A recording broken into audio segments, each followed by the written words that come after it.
ছেলে, টাকা নেওয়ার সময় মনে থাকে না যখন তো টাকার দরকার ছিল মিষ্টি কথা করে টাকা আনিছিস, সন্ধ্যার ভিতরে যদি টাকা না দিস তোর কিন্তু আমি বুঝাই দেবো না আমি কি জিনিস। ফোন রাখ। কিরে কার কাছে ফোন দিয়া তো ঝাড়ি মারতেছিস? রিয়েলাস না আমার কাছে টাকা নিয়ে টাকা দিচ্ছে না। ওই যে যে টাকা মানুষের দেশ, কোনোদিন ঘরের টাকা পরের দিলি সে টাকা কি সময় মতো পাওয়া যায়? এই কি আমার পাগল মনে হয়? টাকাটা যেমন দিছি সেরকম আদায় করতে পারবা না, সন্ধ্যা হোক ও বুঝতে পারবে। টাকা তো আসলে টাকা পয়সা নেই, কলম মৌলার বিপদ আমাকে বললি, খুব ভালো লোক, ওর কাছে টাকাটা নিয়ে যাবে না। টাকা তুমি কি করছো? তুমি তো যেরকম নরম, তুমি টাকা মানতে পারলি?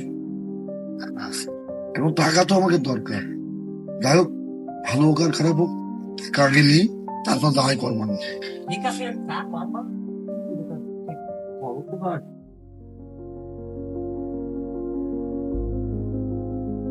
চিন্তা তুমি ঘুষ দিলা, দাদা বলো কি সমস্যা? কিভাবে যে বলি, লজ্জা করতেছে। তোমার বলতে আমি বলতেছি চাচা লজ্জার কোনো কথা না, আমি তোমার ভাই বলবো।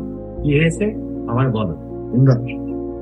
লজ্জার কোনো কথা না, আমরা দুই আসলে বিপদে পড়েছি, এখন অনেক জায়গায় চেষ্টা করেছি এটি হয়নি, শেষে তোমার কাছে আসলাম, তুমি যেন আমাদের ফেরত দিয়ে আমাদের 50,000 টাকা দেবো।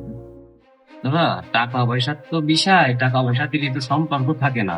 এই কিছুক্ষণ আগে এই ফোনে আমার দেরি কথা পাওয়া লাগে। জিন্দাত আমাকে দুজনে তুই ফেরত দিছি, তোর টাকা নিয়ে কোনো ঝামেলা হবে, আমার সাথে তো লেনদেন করিস না, একবার দিয়েই দেখ, তোর টাকা আমি ঠিক মতো দেন দিব। আচ্ছা, আমাদের বড়দের মধ্যে আমি ছোট বড় একটা কথা বলতেছি, তা আমি চাই না যে টাকা নিয়ে আমাদের মধ্যে কোনো সম্পর্ক নষ্ট হোক। তোমরা টাকাটা যখন নিচ্ছ ঠিক সময় মতো টাকাটা দিয়ে দিও। চাচা তোমরা যেহেতু আইসাও আমি না করছি না, এই টাকাটা কিছুক্ষণ আগে একজনের কাছ থেকে নিয়েছি, এই 50,000 টাকা।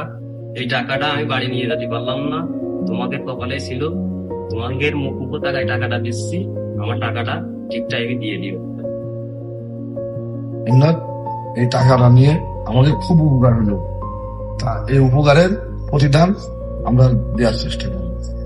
চাচা টাকার বিষয় সেই জন্য বেশি কথা বললাম, কিছু মনে করে না, টাকাটা ঠিক টাইমে দিও। আচ্ছা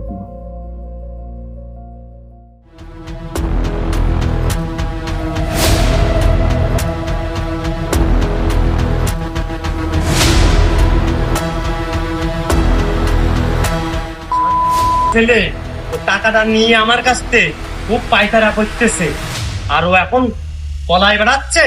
টাকা কি করে আদায় করতে হয় আমি জানি। চল।